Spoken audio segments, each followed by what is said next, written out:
Good morning, everyone. Good morning. Thank you for being here. I'd like to start off by thanking my partners in law enforcement, the state police, the Hammond County Sheriff's Office, my command staff, and our partners in government, too. Very important. Thank you, Councilor Clapprood, and thank you, Representative Gonzalez, for being here. As always, thank you, Mayor Sarno, for, again, supporting us through what turned out to be a tough time, a tough few weeks here in Springfield. But I will start by saying a tough time in Springfield, but it's a tough time across the country. Everybody's experiencing the same issues that Springfield, Mass. Is, and it's unfortunate. Just after midnight on Wednesday morning, officers responded to a shooting near Ashman and Adams Street. One victim was grazed in the head, and another victim was shot in the head and is currently in Bay State Medical Center. It was a birthday party going on. Officers located these victims. They were both transported to Bay State. The 23-year-old man transported, and he's suffering from life-threatening injuries. Also yesterday, Springfield homicide detectives under the direction of Captain Trent Duda applied for and were granted a warrant for the arrest of 38-year-old Hiram Martinez in connection with the double shooting and homicide in the area of School and Temple Streets last Saturday night. Members of our Firearms Investigation Unit, State Police, VFAS, Hampden County Sheriff's Department, U.S. Marshals Task Force located Mr. Martinez around 1 p.m. yesterday at Temple Street. He was taken into custody after a brief foot pursuit. At the time of this arrest, Martinez was out on bail for firearms and aggravated rape charges from Chicopee. While out on bail, Springfield police officers arrested Mr. Martinez twice, and he was subsequently released. Martinez also has a prior conviction for cocaine trafficking, and actually at the time of his arrest yesterday had trafficking weight on his person. At this time, I'd like to turn it over to the Honorable Mayor Dominic Sarno. Thank you, Police Superintendent Clapprood. Thank you, Police Superintendent Clapprood, and the brave and dedicated men and women in blue of the Springfield Police Department. I want to give a special shout out to Senior Captain Trent Duda. Nobody better in the business as he continues to solve these crimes, and to Deputy Chief Kent and Deputy Chief Akers and Deputy Chief Daniel, to Lieutenant Clapprood, Major Shrewd, Frank Gott representing Sheriff Nick Kochi, and my partners in government and my friends, Chairman of Public Safety and Homeland Security for the state, Rep. Carlos Gonzalez. He'll be speaking. We met yesterday, and my old assistant coach, LeVar, City Councilor Coach LeVar Click Bruce, who was part of that meeting also too. 5 things that we're going to be already doing. I was at Union, Temple, High Streets last night. And one of the things that we immediately done, there's very high visibility of patrols of our police department, and also undercover activities that are going on. I've also, besides speaking with Police Superintendent Clapprood and authorizing everything that she needs, I'll go into that shortly, I did have a very good conversation with Public Safety Secretary for the state, Terry Reedy, and again, whatever we need, he is bringing to us, and again, the collaboration with the state police has been absolutely wonderful. Sheriff Kochi, also with District Attorney Anthony Gallooni, I appreciate his efforts, and ADA Max Bennett, and spoke with the DA on the case that Police Superintendent Clapprood mentioned on the arrest. DA Gallooni and his team worked very, very hard to try to get a dangerousness on this individual. It was rejected by the court system, rejected by the judge. Tried to revoke this gentleman's bail. It was rejected by the judge. And that goes to my call out on this individual is a poster child for bail reform. There's no way that this individual with these serious charges, and them being arrested 2 other times while on bail, should have been on the streets. Now, someone is dead, and a family is suffering. And my sympathy, thoughts, and prayers, encouragement go out to the affected families. So I will continue on my bail reform legislation.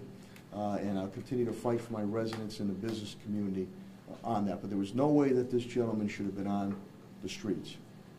Two, in speaking to all the public safety officials, this is what happens now. Forget about witnesses cooperating. You don't even have victims cooperating, because what they'll come back with is that they'll say, well, the person's right back on the street again. Why should I cooperate with you? In turn, a picture or a video is worth 1,000 words. So we continue to authorize the continued expansion of video cameras and surveillance. We've already made some moves on it, and accessibility to a multitude of cameras across the city. I've also authorized overtime for RTEC, and whatever overtime the Superintendent Clapprood needs on the high visibility patrols. We've also continued, this is an important component of this, it goes hand in hand. My administration has funded a multitude of programs, proactive youth development programs from our school system down to all the way with Sheriff Coachy. The reentry program we fund, that people come out, they have jobs that we're paying for that. ROCA, which is on the street. Brother Johnny Muhammad, the mission, who I have on the street there, unorthodox, to get out there to try to straighten these people out. And then the other thing that is a big deal here is that Springfield Gardens. And I know all of a sudden they popped up a new name now, Nouveau they're called, on their buildings. Well, let me tell you something. It's like putting lipstick on a pig. They are a definition of a slum board. And we're going to continue to pursue them in court. I had conversations with my city solicitor, Judge John Payne, and Tim Shee, my chief development officer, in our law department. And on the table is we're looking at receivership of a couple of those properties there.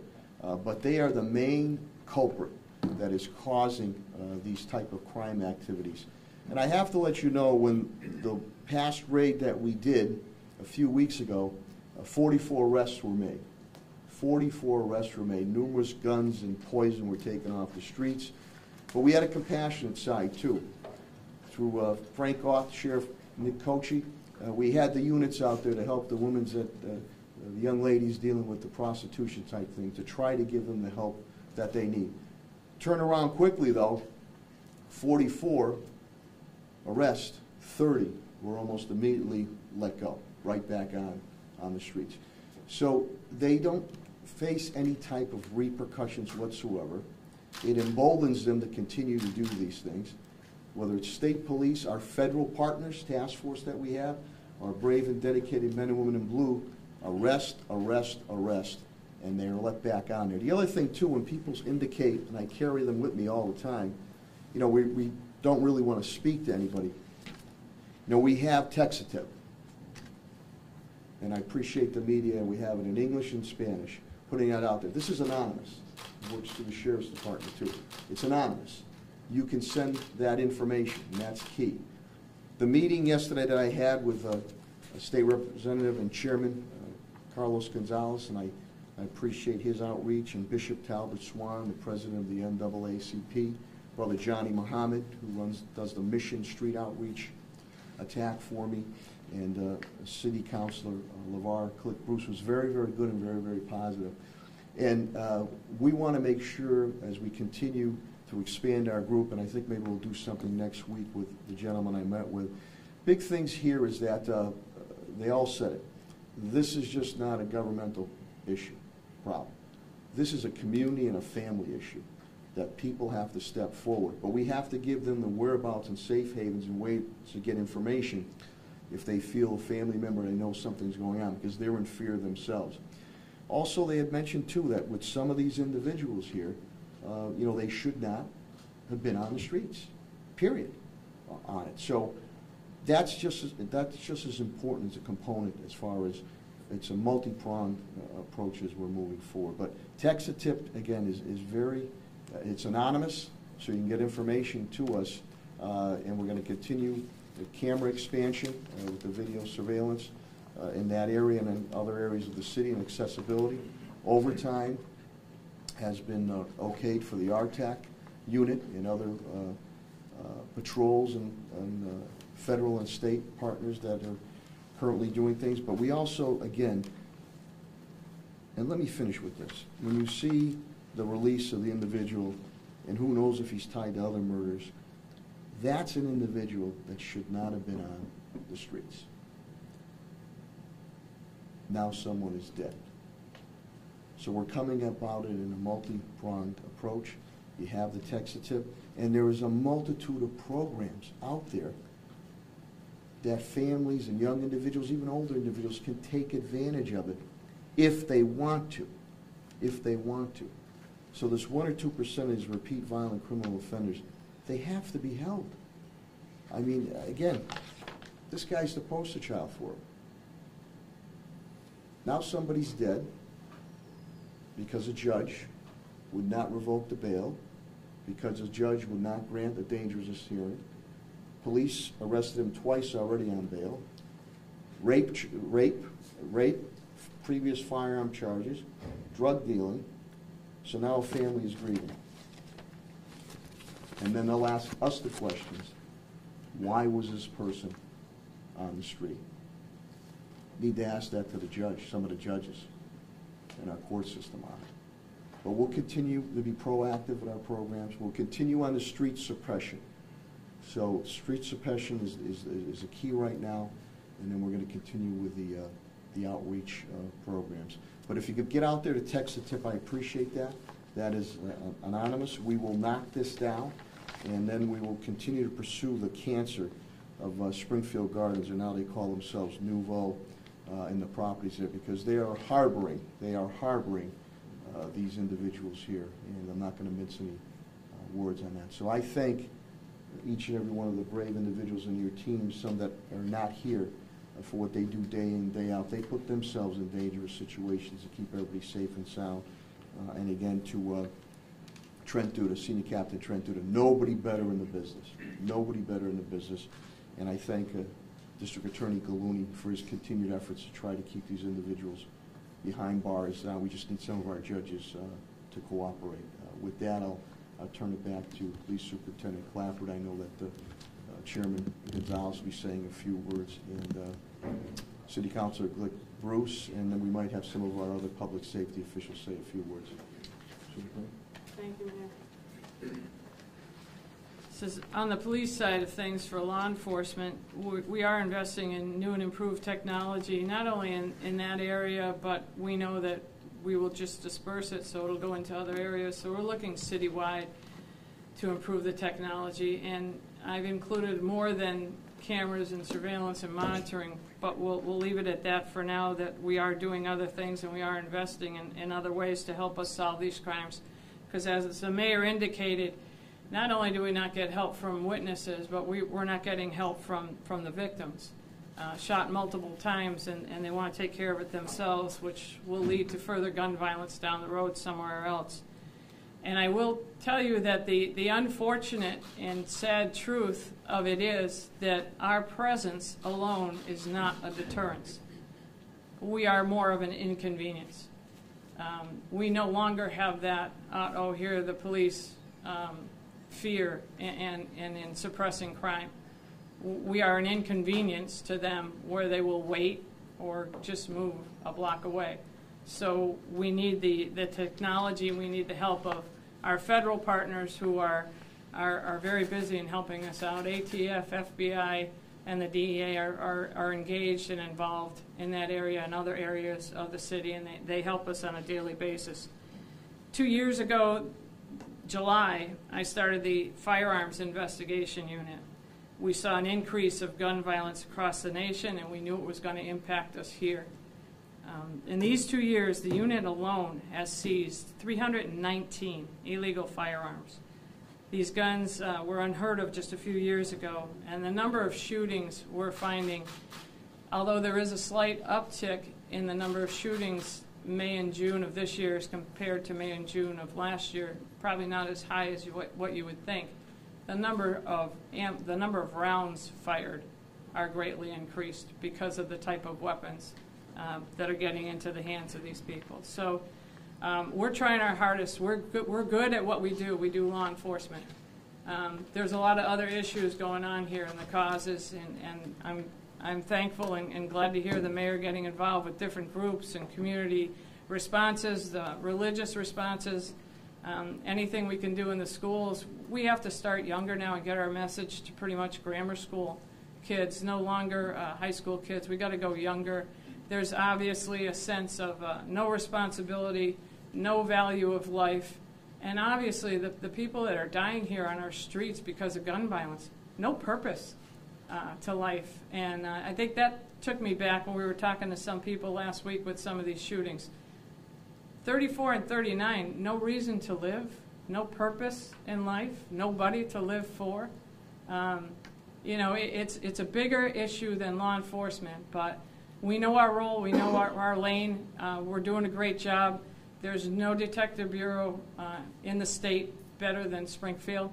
We also have great progress in the Ashman Street shooting. I will let you know there was great progress in that. There was progress in the shooting a week ago, Monday, on State Street. So we haven't taken our eye off the ball. It does take a lot of man hours and manpower, but we're willing to do it, and we're doing it, and they do a good job. So I'm proud of our Detective Bureau, and I'm proud of the men and women of the Springfield Police Department who go out there every day despite a lot of animosity and a lot of issues and a lot of hoops to jump through. We have been doing that, and I am so thankful to all our partners here in this room. State police have come through big time for me. They're out there making a lot of traffic stops, and their presence is known and seen too, so I thank them. And I will tell you also what I have started is when the cruisers go out every day, they go out with a number of 209A restraining orders and summonses that they're required to serve for their area. So not only on their plate of answering calls in the area they're assigned, they're to make attempts on serving these 209As which come down from the court and the summonses which come down from the court. I asked Sheriff Cochee to help me out. He has agreed, and we're going to do what Holyoke is doing, and we're having sheriff's officers come in now, and they will pick up our civil service paperwork Monday through Friday, and they will serve it for us with a radio and communications to Springfield Dispatch, which frees up my officers to do the crime fighting they have to do in their sectors. And I think it'll be a great program. We'll start it on July 10th. We'll start it on a Monday through Friday daytime service basis, see how it goes, and maybe expand on it from them. But thank you, Sheriff Cochee, and thank you, Frank Ott, for helping us out with that issue. I think it takes some things off our plate. Police Superintendent, can I say yes, one more sure. thing? Saturday night, late Saturday night when I received my update calls, and we talk about bracelets, the hospitals had called, they said the majority of the people that were down there all had bracelets and monitors on, number one. Number two, by the leniency of these judges, besides putting law-abiding residents and the business community in harm's way, they become retaliation targets. And people get hurt in the crossfire on. So we're also thinking of their lives too. And if they're locked up, but that's what happens at that point in time too. But the majority, number of individuals down in the hospital, bracelets and monitors on. Thanks, Mayor. Representative Gonzalez? Thank you, and good morning, and to first Commissioner and the law enforcement team here at the Springfield Department, I want to thank you for the work that you do, including our state partners, Colonel Mon and the Western Mass Division.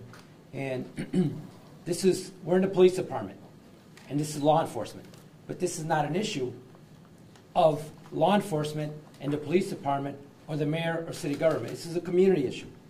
And I think that we need to have more outreach. And yes, we have to be strong on crime, but I think more importantly, we have to be smart on crime. And we can lock people up, but we have to engage with them as well. We have to look at the ills that is leading to some of the crimes. And we're not going to change that overnight, but we're going to make some significant ingrounds if our community partners, and that means parents. Education starts at home. And as a parent, I understand it. And my kids have grown up in the north end of Springfield, and I'm proud of it. And parents have to be involved. We know when things are going wrong in our homes. We know when our cousins and our friends and our families and our neighbors, something is going wrong. And if you're selling drugs in my community, you are enemy of my community. And if you are doing the wrong things in our community, you are an enemy of this city of Springfield.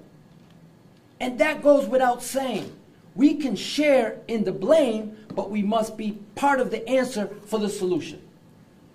I encouraged the mayor yesterday in the meeting about having safe zones. There's a lot of people that are scared about talking about crime or knowing who to call and when to call.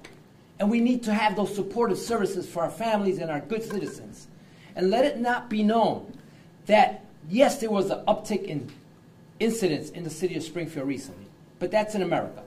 But there's approximately 160,000 people that didn't see crime in Springfield.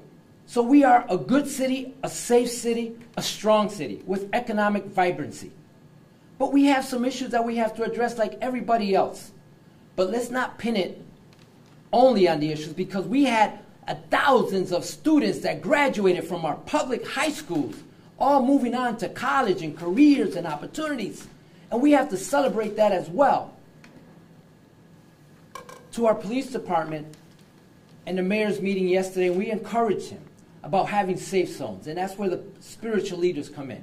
We encourage that somebody can go into any church or some church that are assigned up through the mayor's office or the police department, that they can go and consider themselves comfortable and safe, that they can share about information or concerns that they have about their own relatives or somebody else on their street or their community.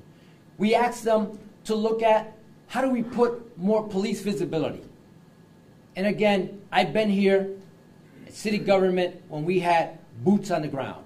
Community policing, not only C3, but community policing, engaging with the people. And I know it's unsafe. I respect that. There's a lot of negativity out there.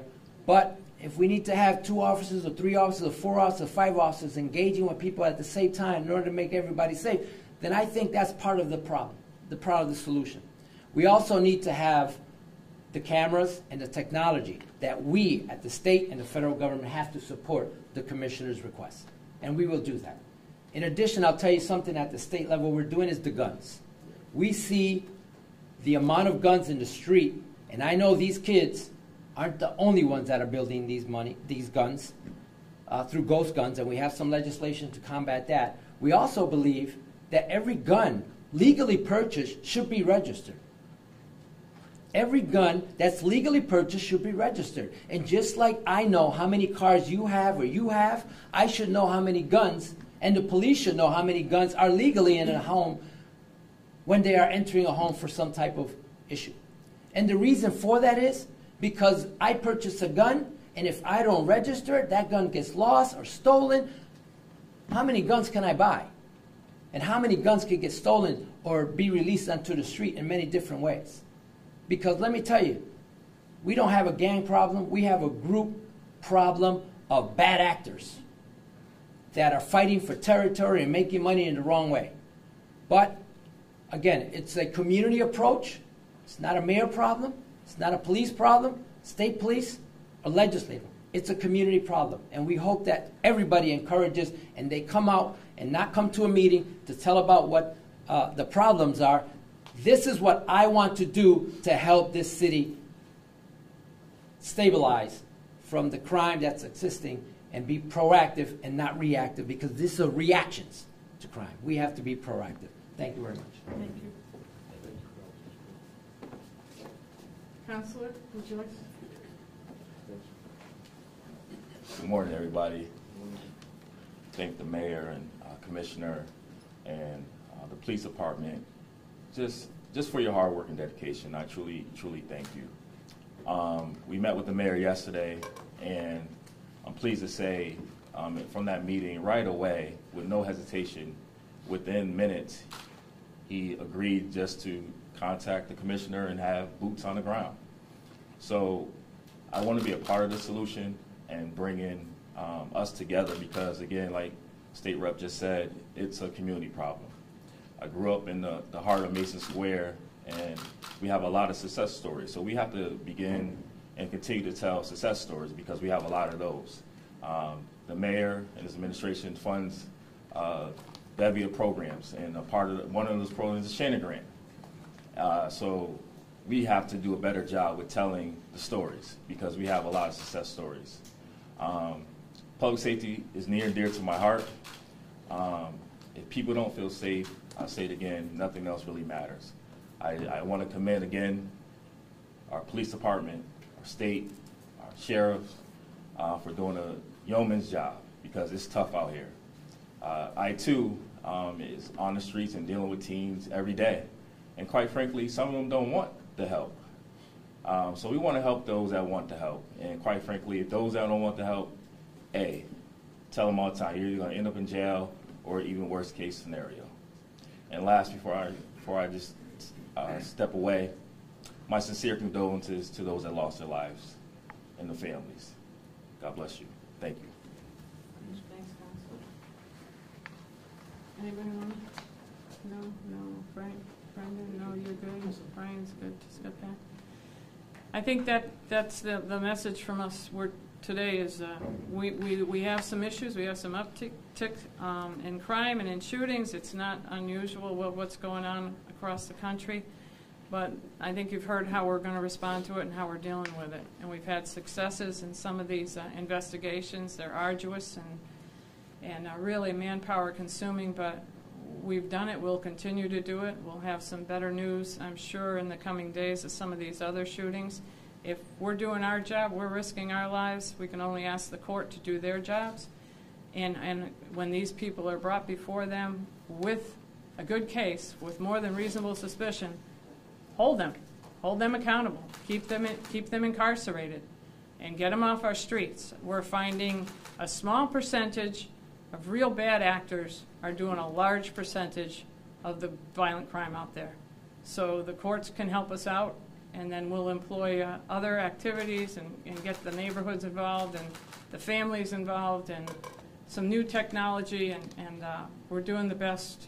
We're definitely doing the best with what we got, and I'm just proud of the work that's done here. So with that, I'll just say, are there any questions? I just had a question overall. Have you had any conversations with the court system, with the judges at all? We've met with the clerk magistrates, and it's tough to get a one-on-one with a judge. Off the record, I've seen a couple of judges, and they have told me, good for you, keep up the messaging.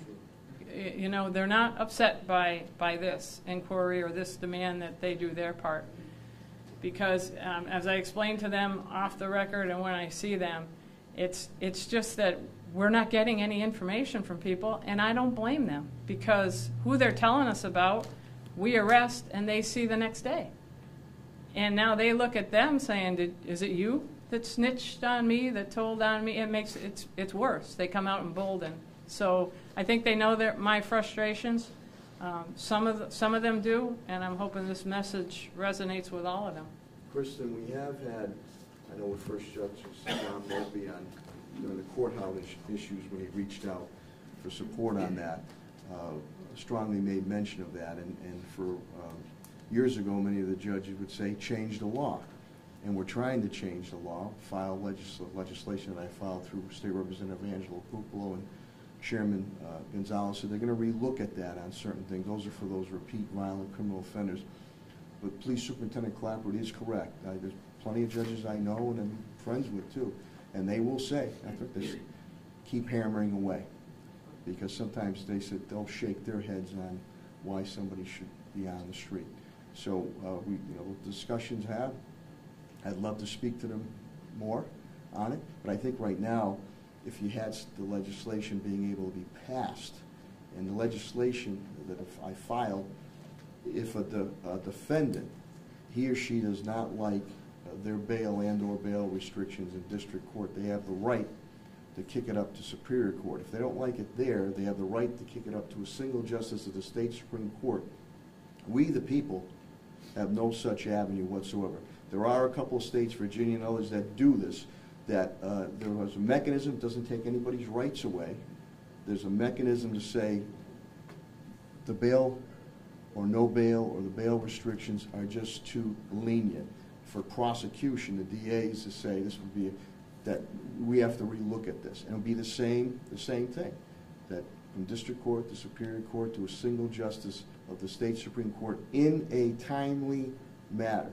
And I just go back to, and I'm not saying all judges, the individual, the repeat violent criminal offender that they picked up who murdered someone and who could be tied to other negative activities, that was rape, weapon charges, drug dealing, arrested twice out on bail. And now a family is grieving. Now, if that person wasn't walking the streets, that individual could still be alive. So, there is a mechanism, if it can be, looked at, that would give the judges some leeway. I mean, on the criminal justice reform, some good things were done, don't get me wrong, and I commend Chairman Gonzalez. Some other things were lessened. The dangerousness hearing that former Governor Baker put in, and I know the media covered it. We testified, Police Superintendent Clapprood and I, down at the State House, and then another meeting via Zoom, the heart-wrenching testimony from domestic violence survivors, heart-wrenching. But yet you had some legislators in the eastern part of the state that felt that the individuals inflicting this harm rights, and we got to think about them, what they've gone through. Screw that.